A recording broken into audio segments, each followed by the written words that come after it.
నిన్న జరిగిన నిర్మలా సీతారామన్ గారి స్పీచ్ కానీ లేదా చంద్రబాబు గారు ఈ రాజధాని రైతులకు సంబంధించి కానీ ఇతరత్ర అన్స్టాపబుల్ అని చెప్పడం కానీ మరి అసలు నాకు అర్థం కాని విషయం ఏంటంటే ఈ బ్యాంకులన్నింటినీ తీసుకొచ్చి అమరావతిలోనే ఎందుకు పెట్టాలి? అవన్నీ ప్రభుత్వ బ్యాంకులే కదా, ఈ టెక్నాలజీ వచ్చింది, ఇవన్నీ వచ్చింది కదా, అన్ని చోట్ల తలొక బ్యాంకు పెట్టొచ్చు కదా రాంభూపాల్ గారు. మరి ఆవిడేమో కూరగాయల పంటల గురించి చెప్తుంటే వీళ్ళేమో ఇంకోటి చెబుతున్నారు. ఆ కొహరెన్స్ ఏమైనా దెబ్బతిందా? పవన్ కళ్యాణ్ గారు గతంలో వ్యతిరేకించాడు కదా క్యాబినెట్లోనే ఇన్ని వేల ఎకరాలు తీసుకుని ఏం చేస్తారని. ఇప్పుడు ఎందుకు ఆయన వ్యతిరేకించట్లేదు? ఇప్పుడు దాంట్లో ఎందుకు భాగస్వామి అవుతున్నారు? ఇవాళ క్యాబినెట్లోనే డెసిషన్ తీసుకున్నారు కదా. సో నిర్మలా సీతారామన్ గారు బ్యాంకులు, భూమికి సంబంధించి వైఖరి పవన్ కళ్యాణ్ గారు కానీ ఇతరత్ర వీటి మీద చెప్పండి రాంభూపాల్ గారు. సార్ ఇప్పుడు అక్కడ బ్యాంకులకు సంబంధించిన ఆఫీసులే ఓపెన్ సార్, కానీ నిర్మలా సీతారామన్ గారు ఒక మాట చెప్పినారు, మీరు శంకుస్థాపనలకే పరిమితం కావద్దండి, భూమి పూజలకు పరిమితం కావద్దండి, దీన్ని అభివృద్ధి చేయండి. చంద్రబాబు నాయుడు గారు చాలా విజన్ తో కూరగాయలు ఎట్లా అమ్మాలని, అదే విధంగా ఫ్రూట్స్ మార్కెట్ ని ఎట్లా డెవలప్ చేయాలని ఆయన చాలా పెద్ద విజన్ తో ఆలోచిస్తున్నాడు, దానికి మీరు సహాయపడండి అని. అంటే పాపం నిర్మలా సీతారామన్ గారు చెప్పిన దాంట్లో ఒక డౌట్ ఆమెకే ఉంది, వీళ్ళు భూమి తీసుకుంటారు, శంకుస్థాపనలు చేస్తారు, తర్వాత దీన్ని డెవలప్ చేయరని. మరి ఓ కేంద్ర మంత్రి గారికి ఆ రకమైన అనుమానం ఉంటే భూములు ఇచ్చిన రైతులకు లేదా అప్పులు మోస్తున్న ఆంధ్ర ప్రజలకు అనుమానాలు లేకుండా ఎందుకుంటే. రెండోది, ఇప్పుడు ఎస్బీఐ బ్యాంకు నమూనా ఒకటి విడుదల చేసినారు. ఎస్బీఐలో మొత్తం హెడ్ ఆఫీస్ లో మెయిన్ రోల్ ప్లే చేయాల్సిన చోట ప్రైవేట్ వ్యక్తులకు అనుమతి ఇచ్చింది కేంద్రం. బోర్డు మాత్రం ఎస్బీఐ ఉంటది, కానీ ఈ రోజు బ్యాంకుల మెయింటెనెన్స్ అంతా ప్రైవేట్ వాళ్ళ చేతుల్లోకి పోయింది. ఎల్ఐసి పరిస్థితి అదే. ఇప్పుడు అక్కడ ఏవైతే భూ కేటాయింపులు జరిగినటువంటి బ్యాంకులు లేదా ఇన్సూరెన్స్ కంపెనీలు ఉన్నాయో పేరుకు మాత్రమే ప్రభుత్వ బ్యాంకులు సార్, అన్ని టోటల్ ప్రైవేట్ వాళ్ళ ఆధీనంలోకి పోతున్నాయి. మూడో అంశం, ఈ రోజు వికేంద్రీకరణ కదా, రాష్ట్రం అభివృద్ధి కావాలని కదా మీరు చెప్పింది. ఆ రోజు ఒక చోట అభివృద్ధి అయితే లాభం లేదు, రాష్ట్రాన్ని అంతా అభివృద్ధి చేస్తామని చెప్పినారు. మరి రాష్ట్ర వికేంద్రీకరణలో భాగంగా అభివృద్ధి కావాలంటే ఒక్క చోట ఎందుకు పెట్టాలా? రాయలసీమ జిల్లాల్లో, ఉత్తరాంధ్ర జిల్లాల్లో, వెనకబడిన ప్రాంతాల్లో కూడా ఈ బ్యాంకులు, ఇన్సూరెన్స్ కంపెనీలు, వివిధ ప్రభుత్వ రంగ సంస్థలు ఇక్కడ పెట్టండి. ఆ మేరకు ఉపాధో లేదా అభివృద్ధో జరుగుతుంది కదా. అంతా రాజధాని చుట్టే తిప్పితే గతంలో జరిగినటువంటి హైదరాబాద్ కేంద్రంగా అభివృద్ధి జరగబట్టే అసంతృప్తి పెరిగిందని ఏదైతే ఆ రోజుల్లో చర్చ జరిగిందో మళ్ళీ తిరిగి మీరు దానికే పోతున్నారు. అంటే దాని అర్థం ఏమిటి? ఒక ప్రాంతంలో అభివృద్ధి చేయడం వెనక అనేక రకాల అనుమానాలు ఉన్నాయి. కొద్దిమంది మంత్రులకు, ప్రధానమైనటువంటి అధికారులకు కానీ, కొద్దిమంది ముఖ్యమైన నాయకులకు కానీ అక్కడ భూములు ఉన్నాయి, ఆస్తులు ఉన్నాయి, వాటి డెవలప్మెంట్ కోసం అభివృద్ధి అనేటువంటి భావం ఏదైతే ఉందో అది మరింత బలపడుతుంది. రెండోది, పవన్ కళ్యాణ్ గారు చెప్తున్నారు ఇప్పుడు రాష్ట్రం అభివృద్ధి కావాలంటే ఆ రోజేమో భూములు తీసుకున్నటువంటి రైతులు చాలా అసంతృప్తితో ఉండాలని మంత్రివర్గంలో ఈయనే మాట్లాడినట్టుగా వార్తలు వచ్చినాయి మనకు. కొద్దిమంది అమరావతి రైతులు పవన్ కళ్యాణ్ గారి దగ్గరికి పోయి తమ గోడు పట్టించుకోవడం లేదు, ఎన్నికల ముందు మాత్రం మాతో చర్చలు జరిపినారు, ఎన్నికలైన తర్వాత ఇప్పుడు మాతో మాట్లాడడానికి కూడా ముఖ్యమంత్రి గారు కానీ మంత్రులు సమయం ఇవ్వడం లేదని చెప్పేసి ఉప ముఖ్యమంత్రికి చెప్పినట్టుగా వార్తలు వచ్చినాయి. ఇప్పుడు మరి ఏ ముఖ్యమంత్రి గారు ఏం చెప్తున్నారు? నేను అందరితో విడిగా మాట్లాడినాను, అందరు రైతులు రెండో విడత భూములకు అంగీకరించినారన్న. మనం పవన్ కళ్యాణ్ గారు ఏం మాట్లాడడం లేదేమిటి? అంతకుముందు మాట్లాడిన రైతులు ఆయనతో మాట్లాడడం మానేసినారా? ఇప్పుడు 2-3 విడతల్లో తీసుకుంటున్న రైతులకు కొత్త నిబంధనలు ఏమీ లేవు, పాతవే అమలు చేస్తాం, పాత పద్ధతుల్లోనే, పాత ఒప్పందాలు ఏమున్నాయో మొదటి విడత ఒప్పందాలే అమలు చేస్తాం అంటున్నారు. మరి ఈ 10 ఏళ్లలో భూముల వాల్యూ కూడా పెరిగింటుంది కదా. ఈ 10 ఏళ్ల రాజధాని మీరు నిర్మాణం చేస్తున్నప్పుడు ఖచ్చితంగా అక్కడ భూమి విలువ పెరిగింటుంది. ఆ విలువకు అనుగుణంగా కదా మీరు నిబంధనలు మార్చాలి. ఇవేమీ లేకుండా పాత పద్ధతుల్లోనే అమలు చేస్తాం, పాత నిబంధనలు అమలు చేస్తాం అంటే మొదటి విడత వాళ్ళకే దిక్కులేదు. ఇప్పటికీ భూమి ఫీల్డ్లో వాళ్ళకి కేటాయించాల్సిన ఫ్లాట్స్ కేటాయించలేదని వాళ్ళ వైపు అంటుంటే మళ్ళీ తిరిగి అదే నిబంధనలు మేము అమలు చేస్తామంటే రైతులు మభ్య పెట్టడం, రైతులు దగా చేయడం కదా అని చెప్పేసి ఈ రోజు పవన్ కళ్యాణ్ గారు కూడా జవాబు చెప్పాలి దీని మీద. ఎందుకంటే ఆయన అమరావతి రైతుల గురించి చాలా గంభీరంగా గతంలో మాట్లాడినాడు. ఇప్పుడు ఉప ముఖ్యమంత్రి అయిన తర్వాత కూడా తన దగ్గరకు వచ్చి వాళ్ళ గోడు వెళ్ళబోసుకున్నారంటున్నాడు. కాబట్టి ఉప ముఖ్యమంత్రి గారు ఇప్పుడు 2వ విడత 3వ విడత భూసేకరణ మీద తన వైఖరి, తమ పార్టీ వైఖరి ఏమిటో స్పష్టం చేయాలి. అంటే ఒక పక్కేమో మొదటి దశకి సంబంధించిన భూములే చాలా వరకు ఇంకా చిల్లకంపలు అవి అడవిలాగా మారిందని సోషల్ మీడియాలో అనేక వార్తలు కూడా వచ్చాయి. ఇంకో పక్కేమో వరద.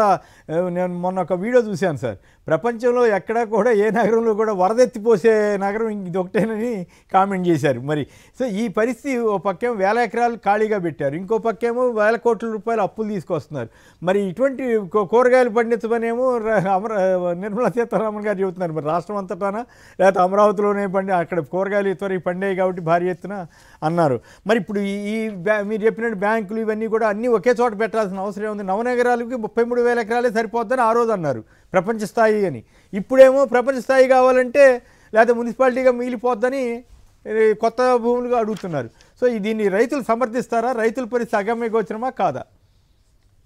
సార్ ఇప్పుడు మున్సిపాలిటీ స్థాయి అండి సార్, 33,000 ఎకరాలు లేదా 53,000 ఎకరాలు తీసుకుని దాన్ని మున్సిపాలిటీ అంటున్నారంటే మరి మున్సిపాలిటీ అంటే ఏమిటంటారు మీరు? మామూలు చిన్న పంచాయతీలు అనుకుంటున్నా, ఇప్పుడు మహానగరాలను ఏవైతే చెప్తున్నావు ఇవన్నీ ఏమైపోతుంది. అందుకని ముఖ్యమంత్రి గారు స్థాయికి తగ్గట్టుగా లేదా తన హుందాతనానికి తగ్గట్టుగా మాట్లాడకుండా రైతులు అవమానించేది అంటే ఈ 33,000 ఎకరాలు ఇచ్చిన వాళ్ళు మున్సిపాలిటీకి ఇచ్చినారు, ఇప్పుడు తీసుకుంటున్న 17,000 ఎకరాల వాళ్ళు మహానగరానికి ఇస్తున్నారనే ఈ రకమైన సరే. రెండోది, రైతుల చేత ఇంత బలవంతమైన భూములు తీసుకొని మీరు ఎవరికి ఇస్తున్నారని, రాష్ట్ర అభివృద్ధికి ఉపయోగపడే పరిశ్రమలక, రాష్ట్ర అభివృద్ధికి ఉపయోగపడేటువంటి దానికోసమా, రాష్ట్రం మొత్తం సర్వతోముఖాభివృద్ధి కోసం ఉపయోగపడేదా, కేవలం ఒక ప్రాంతంలో కొద్దిమంది వ్యక్తులు సంస్థలు లాభపడే దానికోసమా? ఖచ్చితంగా స్పష్టంగా అర్థమవుతుంది ఇది అభివృద్ధి వికేంద్రీకరణ కాదు, అభివృద్ధి మరోవైపు కేంద్రీకరించబడుతుంది. ఈ కేంద్రీకరణ అనేది ఖచ్చితంగా రాష్ట్ర అభివృద్ధికి తోడ్పడకపోగా మరో విభజన వాదాలకు లేదా మరో రకమైనటువంటి ప్రత్యేక వాదాలకు బీజం వేసిన వాళ్ళు అవుతారు. ఇప్పటికైనా ప్రభుత్వం వాస్తవాలను గుర్తించాలి.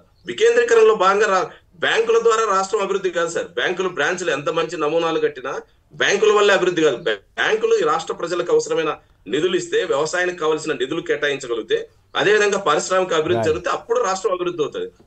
బ్రాంచ్లు పెట్టినంత మాత్రం రాష్ట్రాలు అభివృద్ధి అవుతాయని చెప్పేసి సిద్ధాంతం అది బ్రాంచ్లకు హై టెక్నాలజీ వచ్చింది, క్వాంటమ్ కంప్యూటర్ వస్తుంది, అది వస్తుంది. అటువంటిప్పుడు ఇంత సెంట్రలైజ్డ్గా బిల్డింగ్లు కట్టాల్సిన అవసరం ఏంటో ఎవరికి అర్థం కాదు. విష్ణు గారు చెప్పండి, ఈ తాజా పరిణామాలన్నిటి మీద నిర్మలా సీతారామన్ గారు వచ్చి కూరగాయల రైతుల్ని కూరగాయలు పండించమని చెప్పారా, లేకపోతే ఇంకేమన్నా చెప్పారా? చంద్రబాబు గారు ఈ మొత్తం రైతులంతా సంతోషంగా ఉన్నారని చెప్తున్నట్టుగా వార్తలు కొన్ని వచ్చినాయి. కొందరేమో అసంతృప్తి వ్యక్తం చేశారని కొన్ని చోట్ల చెప్తున్నారు ఎవరు రైతులు. సో ఓవరాల్గా నిజంగానే సెంట్రలైజేషన్ అవసరమా ఇప్పుడున్నటువంటి టెక్నాలజీ నేనే కనిపెట్టానని చెప్తుంటాడు ఇంకో పక్క ఆయన. సార్ అది అసలు ఫస్ట్ బ్యాంక్ బజారా ఫైనాన్షియల్ సిటీ అనేది వాళ్ళు క్లారిటీగా చెప్పట్లేదు. అన్ని కలిపి ఒక బ్యాంకులన్నీ కూడా ఒక బజార్లో వస్తున్నాయని చెప్పానన్నారు. నెంబర్ 2 ఏంటంటే రైతులకు సంబంధించి మొదటి విడతలో ఇచ్చినటువంటి రైతుల యొక్క సమస్యల్ని ప్రభుత్వము పరిష్కరించే దిశగా ఆలోచన చేయలేదు. ఎందుకంటే వాళ్ళు ఫస్ట్ 3-4 సమస్యలు లేవనెత్తారు. 2,000 మందికి ఇంకా స్థలాలు కేటాయించలేదు. అలాగే FSA 2.5 ఉంది, దాన్ని 3.5కు మార్చండి, మేము ఎవరికైనా అమ్ముకోవాలంటే అని చెప్పని కోరడం జరిగింది. దీంతో పాటు మొట్టమొదట రాజధాని అభివృద్ధికి ఒక ప్రొఫార్మా ఉంది, ఆ ప్రొఫార్మా ప్రకారం చేస్తేనే రెండో దశకి మేము సహకరిస్తాము అని చెప్పారు. మీరు చూసింటారు పెద్దపరిమిలో ఒకళ్ళు మేము రైతులకి రాష్ట్ర ప్రభుత్వానికి భూములు ఇవ్వము అని చెప్పి మైకు పెట్టి ఊరంతా తిరిగి రైతులందరూ కూడా ఇవ్వము అని చెప్పారు. ఇది పోయిన కేబినెట్ లోనే ఒక నిర్ణయం తీసుకున్నారు. కానీ రైతుల నుంచి పూర్తిగా వ్యతిరేకత వస్తుందని ఆపి నిన్న కేబినెట్ లో, అంటే నిన్న 2 రోజుల క్రితం రైతులతో మాట్లాడి రైతులకి భయపెట్టడం జరిగింది అనమాట. ఏమని భయపెట్టారు?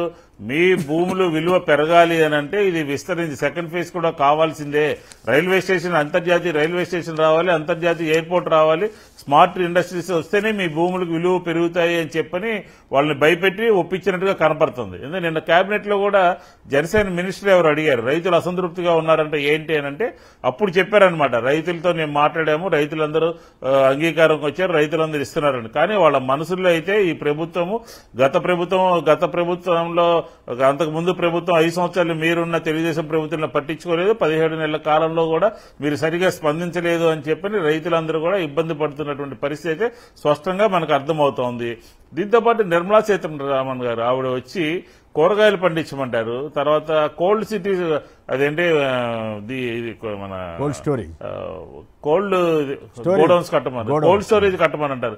కోల్డ్ స్టోరేజ్ మనం పులివెందుల్లో కడితే అరటి పంటని స్టోరేజ్ చేసుకోవడానికి పెడితే దానికి కరెంటు చార్జ్ కట్టకుండా పాడు పెట్టినటువంటి ప్రభుత్వం అండి ఇది. ఆవిడకి ఫైనాన్స్ మినిస్టర్ గారికి తెలియదేమో, ఉన్నటువంటి దాన్నే సద్వినియోగం చేసుకోలేనటువంటి పరిస్థితి కనపడతా ఉంది. పైగా ఆంధ్రప్రదేశ్ విషయం వస్తే ప్రధానమంత్రి గారు ఏ పనైనా చెయ్యండి అని చెప్పినారు. అసలు ఈ 17 నెలల కాలంలో ఆంధ్రప్రదేశ్ ప్రజల మూలంగా ఉన్నటువంటి పార్లమెంట్ సభ్యుల మూలంగా ఉన్నటువంటి ప్రభుత్వం కేంద్రంలో ఉంది. ఏమి ఆంధ్రప్రదేశ్ ప్రజలకి మెరుగైనటువంటి ఇది చేశారు? ఇతర రాష్ట్రాల కన్నా ఎక్కువగా చేసిందేంటి? ప్రత్యేక హోదా ఇచ్చారా? విభజన చట్టంలో ఉన్నటువంటి అంశాలని పరిష్కరించారా? లేకపోతే పోలవరాన్ని వాటితో పాటు మీకు గుర్తుండే ఉంటుంది విష్ణు గారు, 36,000 కోట్ల రూపాయలు కేంద్రం నుంచి ఫండ్స్ రూపంలో కానీ గ్రాంట్స్ రూపంలో కానీ వస్తుందని వీళ్ళు బడ్జెట్లో పెడితే ఇప్పుడు వచ్చింది 4,000 కోట్లే. అదే జగన్ గారి టైంలో చాలా ఎక్కువే వచ్చింది అప్పట్లో. ఇప్పుడు మరి మోడీ గారు ఏం చెప్పారో, నిర్మలా సీతారామన్ గారు ఏం చేశారో, ఇక్కడికి ఏం వచ్చిందో, మరి 4,000 కోట్లు ఎందుకు వచ్చింది అప్పుడు? మరి అదే అసలు కేంద్ర ప్రభుత్వాన్ని ఇన్ఫ్లుయెన్స్ చేయలేకపోతున్నారు. వాళ్ళని చూసి వీళ్ళు ఎప్పటికప్పుడు వాళ్ళ కన్సర్న్లో ఉండాలని ఆలోచన చేస్తారు తప్ప ఆంధ్రప్రదేశ్ ప్రజల యొక్క, ఆంధ్రప్రదేశ్ పౌరుల యొక్క హక్కుల కోసం కేంద్రంతో మాట్లాడినటువంటి పరిస్థితి అయితే లేదు. వాళ్ళు మన మీద ఆధారపడితే వీళ్ళు వాళ్ళ మీద ఆధారపడినట్టుగా ప్రవర్తిస్తా ఉన్నారు. కాబట్టి ఖచ్చితంగా కేంద్ర ప్రభుత్వము ఏం చేసింది అనేది ఒకటి చెప్పాల్సినటువంటి అవసరం ఉంది. భూముల విషయంలో క్లారిటీ ఉంది. రెండో దశ అంత అనుకున్నంత ఈజీగా వచ్చేటటువంటి పరిస్థితి లేదు. నోటిఫికేషన్ ఇస్తామంటున్నారు. అలాగే మూడో దశ కూడా కావాలంటున్నారు. అసలు భూదాహానికి ఎక్కడ అంతెక్కడుంది? ఎన్ని వేల కోట్ల రమరమి 1,00,000 ఎకరాల భూమి వీళ్ళు అనుకున్నటువంటి రాజధాని కావాలంటే 1,00,000 ఎకరాలు కావాల్సినటువంటి పరిస్థితి ఉంది. ఇంత అవసరం అసలు రాజధానికి? 1,00,000 వేల కోట్ల అప్పు, 1,00,000 కోట్ల అప్పులు అవసరమా? విష్ణు గారు మీకు బాగా తెలిసి ఉంటుంది, 1,00,000 ఎకరాలు డెవలప్ చేయాలంటే ఎన్ని లక్షల కోట్లు కావాలి? వాళ్ళే చంద్రబాబు గారు చెప్పారు కదా, ఒకప్పుడు 4-5 లక్షల కోట్లు కావాలి. అదే చెప్తున్నా. ఇప్పుడు ఎన్ని లక్షల కోట్లు ఆంధ్రప్రదేశ్ ప్రభుత్వము ఆంధ్రప్రదేశ్ ప్రజల మీద భారం మోపనుంది అని చెప్పని అడుగుతా ఉన్నా నేను. మరి పవన్ కళ్యాణ్ గారు ఆలోచనకి అంతకుముందు గంభీరోపన్యాసాలు చేసిన పవన్ కళ్యాణ్ గారు ఎందుకు నోరు ఎత్తట్లేదు? ఆయన మాట అసలు పట్టించుకోవట్లేదా? గవర్నమెంట్ లో భీమవరం డిఎస్పీ మీద చెప్పారు, ఇంకేదో చెప్పారు, సీజ్ ది షిప్ అన్నారు. ఏది ఒక్క మాట కూడా ఎవరు ఊరికే ఈయన మాట్లాడటం వరకేనంటారా? మరి నిజంగా ఆయనకి చిత్తశుద్ధి ఉంటే రైతులకి ఎందుకు తీసుకుంటున్నారని అడగాలి కదా. ముందు డెవలప్ చేద్దాం, ఆ తర్వాత చేద్దామని చెప్తే ఆయన పేరు వచ్చేది కదా. ఎందుకు ఇట్లా సరెండర్ అయిపోతున్నాడు ఎప్పటికప్పుడు ఆయన? ఏంటో పోయినసారి కేబినెట్ లో కొంచెం ఏదో ఒకటి కొద్దిగా అడిగినట్టున్నారు. ఈ కేబినెట్ లో కూడా అడిగారు. బట్ కానీ ఆ నిర్ణయాలు ఏమీ మారట్లేదు. ఆ నిర్ణయాలు ఏమి వీళ్ళ ఒత్తిడి మూలంగా గానీ, వీళ్ళు ప్రజల పక్షాన్ని రైతుల పక్షాన్ని గట్టిగా నిలబడటం గానీ ఏమీ లేదు. వీళ్ళందరూ కాదు, లేటెస్ట్ గా ఆయన సమక్షంలోనే డెసిషన్ అయిపోయిన తర్వాత ఇంకా ఆయన మాటకు విలువే ఉంటుంది. అది విలువ లేదు. వీళ్ళు ఏం సైలెంట్ అయిపోయారు, పట్టించుకోవట్లేదు. అధికారంలోకి వచ్చే ముందు రకరకాలుగా చెప్పారు, మేము ప్రశ్నిస్తామని చెప్పారు, రైతుల పక్షాన ఉంటామన్నారు. అది మరీ ముఖ్యంగా రాజధాని రైతుల గురించి ఒక పుస్తకం ఐవీఆర్ కృష్ణారావు గారి సమక్షంలో ఈయన రిలీజ్ చేశారు. ఇవన్నీ మర్చిపోయి ఇప్పుడు అధికారం వచ్చిన తర్వాత ఆయన రకరకాలుగా ప్రవర్తిస్తున్నారు. కాబట్టి ఆంధ్రప్రదేశ్ రైతులు, అమరావతి రైతుల పక్షాన వాళ్ళకి న్యాయం జరిగేదానికి వైఎస్ఆర్ కాంగ్రెస్ పార్టీ రైతుల యొక్క రిస్క్ లోకి వస్తుందని చెప్పని కూడా ఈ సందర్భంగా నేను చెప్తా ఉన్నాను.